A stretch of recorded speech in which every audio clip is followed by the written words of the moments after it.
Recap Trend. At sa videong ito ay ating ipagpapatuloy na gisahin ang Chapter 17 sa manhwa series ng Solo Leveling Ragnarok. Sabing quest nga na dagli ang inilahad ng system ay labis na nagbigay ng pangamba para sa kanilang kasalukuyang kaligtasan ayon dito kay Suho, na agad nga rin ipinagbigay alam kay Biro at hindi siya makapaniwala na makatatanggap siya ng malaking pabuya depende sa bilang ng magagawa niyang mailigtas.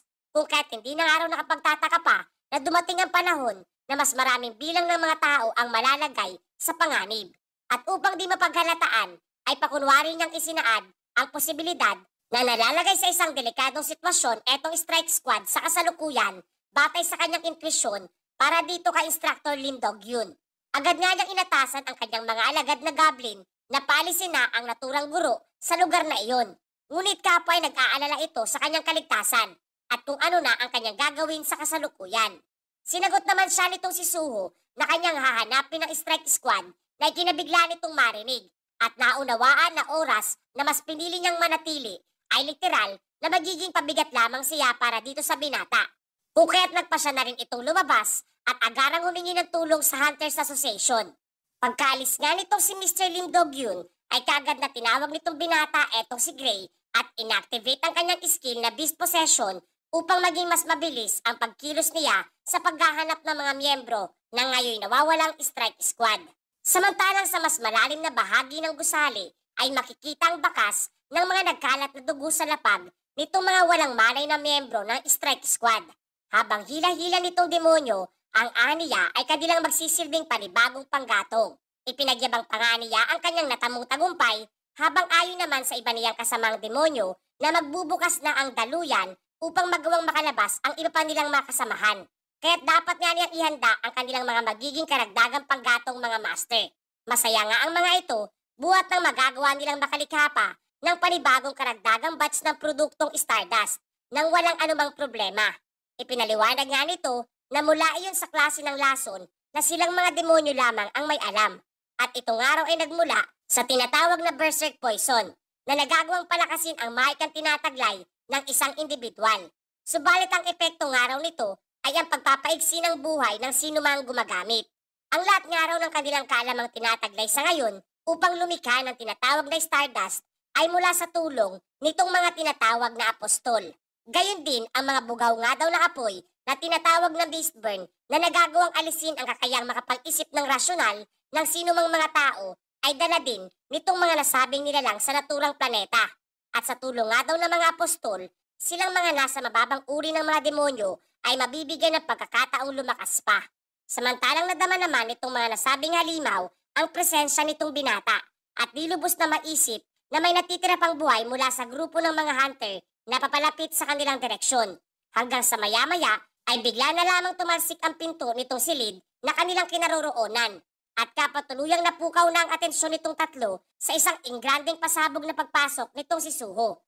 Agad din namang nakadama ng pagkabahala etong binata, buhat ng kanyang masilayan etong tatlong demonyo na nasa kanyang harapan, kasama na ang mga taong naging Mistburns at nagsisilbing panggatong sa paglikha ng tinatawag na Stardust.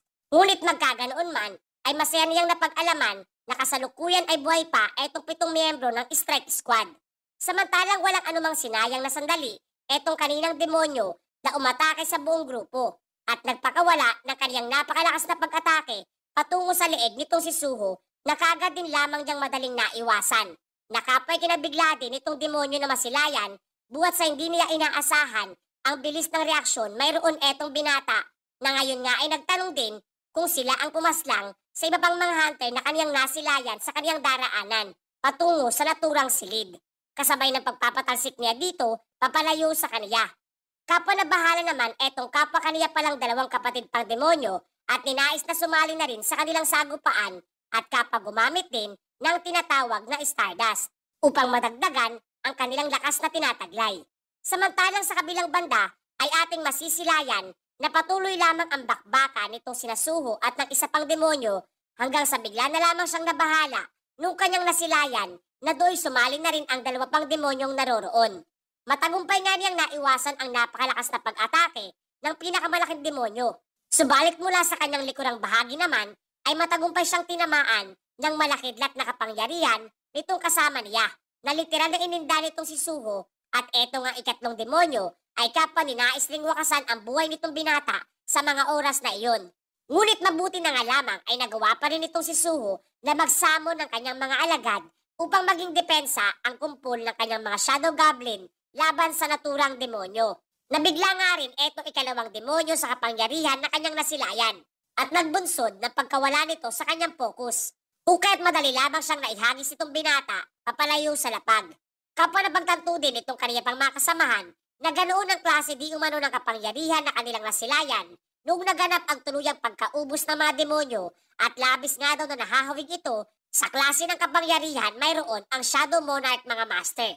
Subalit ayon naman sa kanila ay likas na napakahina nga daw ito kung ihahambing sa kapangyarihan tinataglay ng nasabing Shadow Monarch, kung kaya't wala silang rason upang mangamba at umatras na sa laban.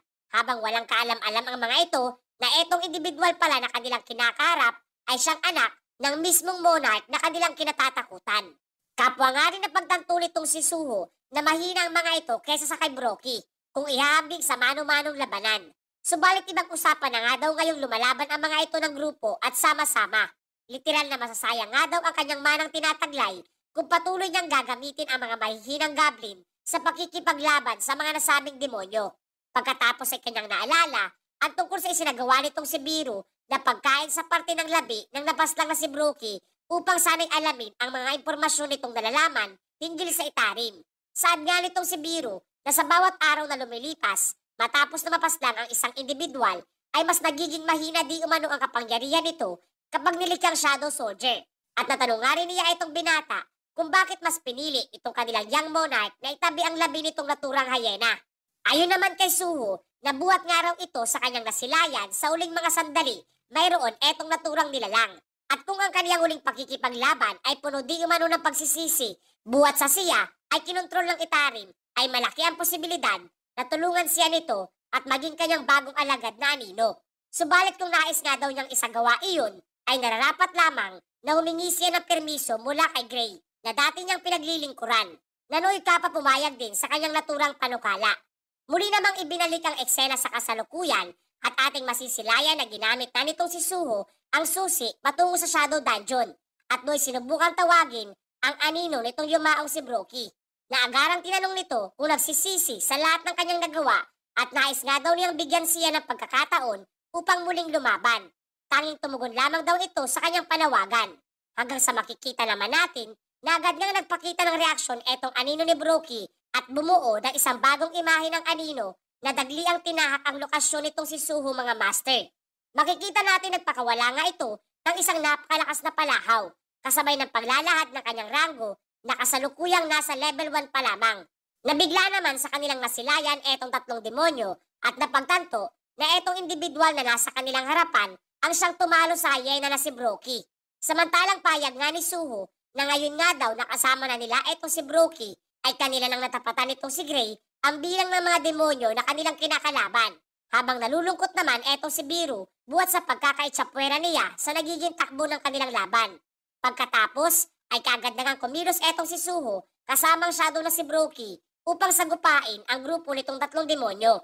Samantalang sa gitna ng kumusyong nagaganap ay ang kasalukuyang pagbubukas ng isang lagusan na nilikha nitong tatlong demonyo na siyang kumukonekta sa mundo ng mga halimaw patungo sa mundo ng mga mortal. At do'y lumabas nga ang isang nilalang na may daladalang sandata at kapwa pinagmamasdan sa ngayon ang labanang nagaganap sa kaniyang harapan mga master. At matapos nga po ang nasabing eksena ay doon din pansamantalang nagtatapos ang Chapter 17 sa manhwa series ng Solo Leveling Ragnarok. Maraming salamat po mga master sa inyong patuloy na pagsuporta. Hanggang sa susunod po nating video.